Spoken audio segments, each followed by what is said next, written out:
Fala galera, bom dia, boa tarde, boa noite, boa madrugada, que bom estar com vocês aqui. Hoje eu estou trazendo o Super Léo Berlese, que é um super especialista de programação neurolinguística, para dar uma dica de programação aliás, várias dicas de programação neurolinguística para vocês, profissionais liberais e estudantes de direito. Bom, primeiro, o que eu queria trazer para vocês? O que é a programação neurolinguística, Léo? Então, programação neurolinguística, de uma forma metafórica, é como se fosse o softwarezinho que opera o nosso cérebro. Eu acho essa metáfora bem didática, né? Que nós temos uma máquina biológica maravilhosa que pode ser considerada um supercomputador. E o que opera essa máquina é a programação neurolinguística. E essa programação neurolinguística, ela é instalada a partir dos 3 meses de gestação. Então, a partir dos 3 meses de gestação, a gente começa a receber informações do mundo. Obviamente que na vida intrauterina, essa interferência do mundo na gente, ela é mais sutil depois que a gente nasce, e principalmente depois dos 2 anos de idade, que é quando o nosso hipotálamo já está formado, a gente passa a ter memórias de longo prazo. Então a gente capta uma imensa quantidade de informações auditivas, visuais e sinestésicas. A gente ouve, a gente vê e a gente sente. E a gente armazena isso tudo em função das nossas conexões neurais. Só por curiosidade, a gente tem 86 bilhões de neurônios e cada neurônio pode fazer conexão com outros 10 mil. Então essa rede neural aí é o que armazena esse programinha. Então quando a gente tem um supercomputador e esse supercomputador é operado com um software mediano, a performance desse supercomputador vai ser mediana. Isso acontece com muitas pessoas. Então a maioria das pessoas nascem com um cérebro sadio, né, com um potencial incrível, e dependendo da sua educação, das suas experiências, das suas vivências, as pessoas terão uma performance melhor ou pior em cada área da vida.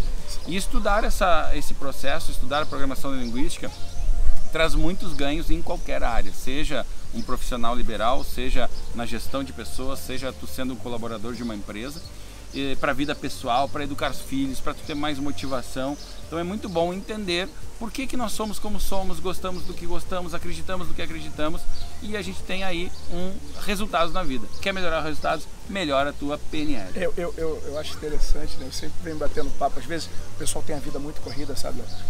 Tá se preparando para concurso. Então o cara às vezes tem que trabalhar, tem que estudar, tem que correr de um lado para o outro, e é muito doido. E é muito comum o cara falar para mim assim: puxa, Renato, eu estou tentando sentar para estudar, mas estou encontrando uma dificuldade. Por quê? Porque eu sento para estudar, aí eu tenho que levantar e faço um café, aí daqui a pouco eu volto, aí toco o telefone, acontece isso, acontece aquilo. E eu sempre falei o seguinte: primeiro você tem que pensar da seguinte forma: você nasceu de uma maneira, todo mundo nasce de uma forma. Então, por exemplo, que horas você prefere estudar, né? Aí o cara fala assim: eu adoro estudar de manhã. Ótimo, legal.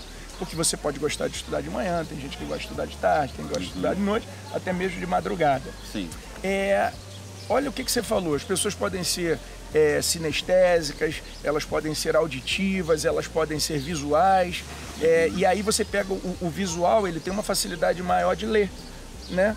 Nem sempre o cara que é auditivo tem aquela mesma facilidade.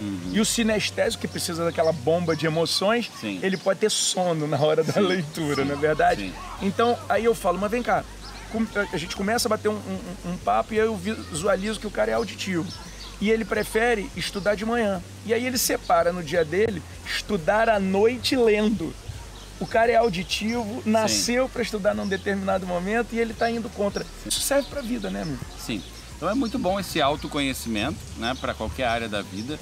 A gente tem os 3 canais, a maioria das pessoas tem os 3 canais funcionando de uma forma perfeita. Só que essas experiências da vida fazem com que a gente tenha canais representacionais preferenciais.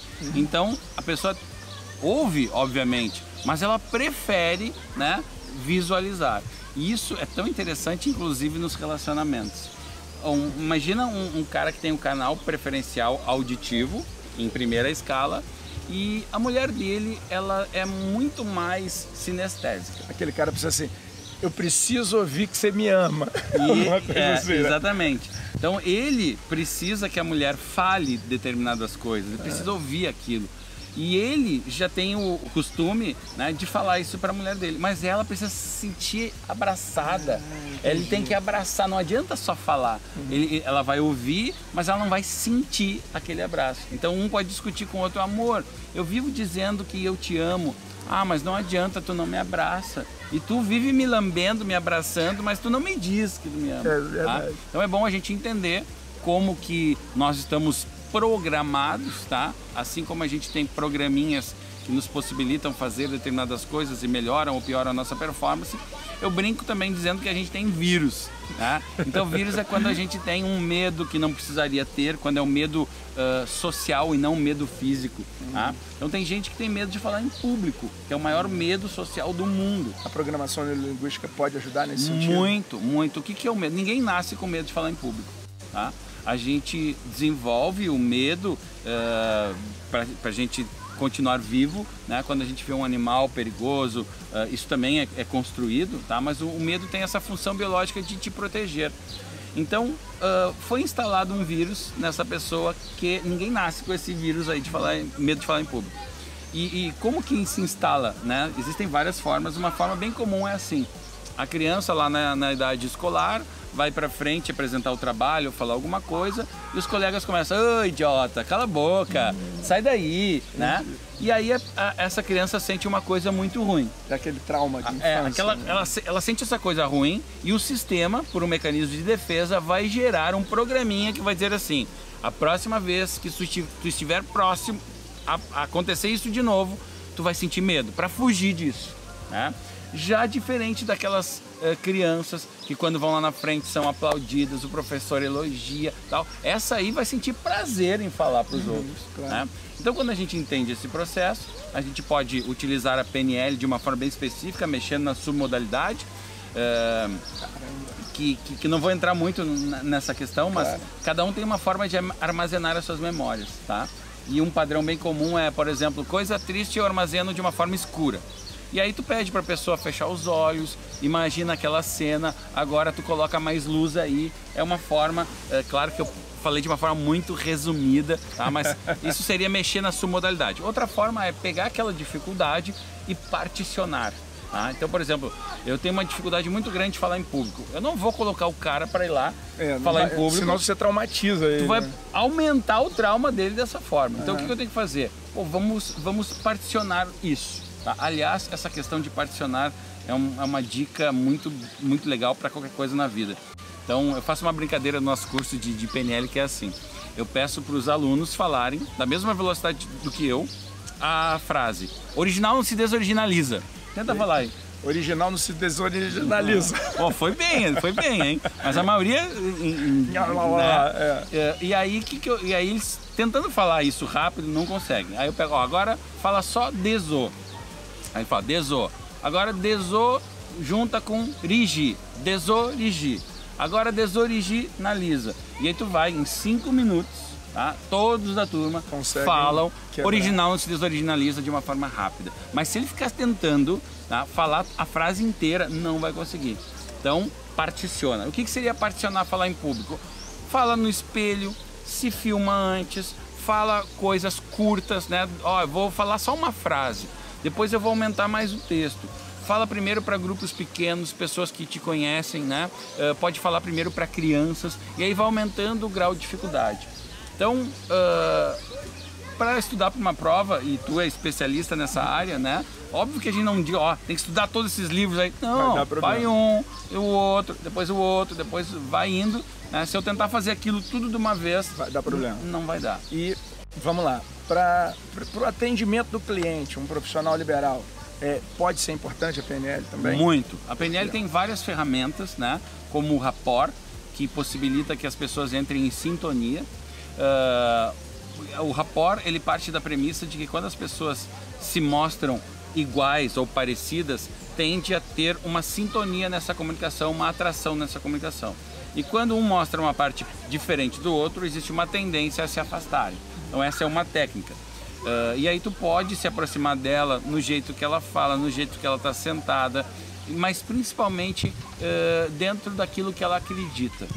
E se a pessoa mostrou uma coisa que tu não acredita, que tu pensa diferente, Ao invés de tu dizer, não, tu tá errado, tu pode dizer, pô, interessante, te entendo, né? Entendo não quer dizer aceito e penso da mesma forma, mas entendo que você possa pensar dessa forma e aí a comunicação flui mais. Outra coisa muito importante da PNL é compreender, né, o canal preferencial de cada um para se comunicar nesse canal. Outra coisa é conhecer os critérios da pessoa, né? Então nós somos diferentes e a gente tem critérios diferentes. Então quando eu quero vender uma coisa para outra pessoa, quero convencer o outro, as pessoas tendem a mostrar aquilo que gostam. Mas o mais importante do que eu te tratar como tu gosta, como eu gostaria que fosse tratado, é te tratar como tu gosta. Como eu gostaria, né? Isso deve ser bom para lidar com sogra, né, cara? Sim, eu sempre tive muita sorte com as sogras e além de também de ter algumas técnicas já no piloto automático, então eu me dou muito bem com a minha sogra. Opa, né? então peraí, então quer dizer que a gente tem técnicas para lidar com sogra, né? Sim. Então, Léo, a melhor técnica que tem para lidar com a sogra é envenenar. Não, brincadeira. Bom, Léo, deixa eu falar o seguinte, para o pessoal que está em casa agora assistindo e quiser saber um pouco mais sobre a PNL, quiser conhecer um pouco mais desse universo, o que você pode fazer para ajudar esse pessoal? Para onde eles podem começar? Legal. Primeira dica, não queira aprender PNL lendo um livro, tá? Procure preferencialmente treinamento, tá? O que acontece? A PNL tem muitas coisas diferentes do que as pessoas estão acostumadas, tem padrões diferentes. Então uma pessoa pode ler um livro, interpretar de forma equivocada e ficar com isso. Olha, PNL é isso aqui. Enquanto que quando a gente faz um curso com profissionais sérios, tu recebe uma comunicação e depois tu recebe uma pergunta. O que tu entendeu disso que eu te falei?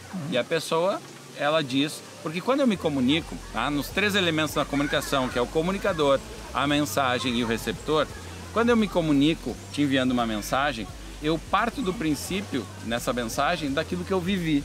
E tu recebe essa mensagem com base com o que tu viveu.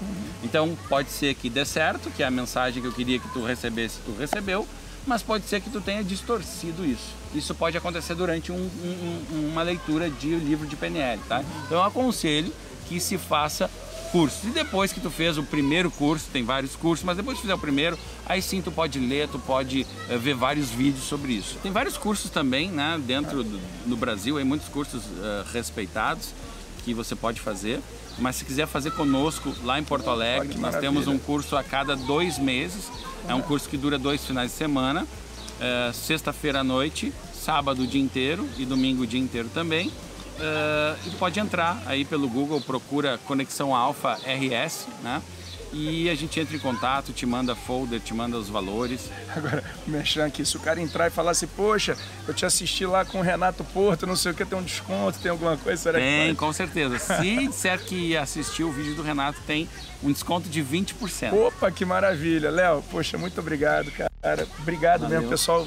Você com certeza ajudou muito o pessoal que está em casa, pessoas que querem mais da vida. Né? E a finalidade principal desse canal é justamente essa, auxiliar pessoas que querem um pouquinho mais da vida. Eu tenho certeza que você colaborou nesse sentido. Legal. Valeu. E uma coisa muito interessante é a gente entender que nós podemos muito mais do que a gente imagina poder. E quando a gente mexe nesse programinha, quando a gente procura pessoas especializadas nisso, né? Ou quando a gente lê um livro e a gente parte daquele livro para colocar isso em prática na nossa vida, a gente pode melhorar muito mais e acreditar mais no nosso potencial. Então, acho que uma das funções da PNL é fazer com que as pessoas acreditem mais no seu potencial e sejam pessoas melhores. E no fim disso tudo a gente faz, né, um mundo melhor com pessoas melhores. Então, muito obrigado pela oportunidade aí, valeu. Que beleza, valeu, obrigado. Grande abraço, galera. Depois tem muito mais. Fique com Deus.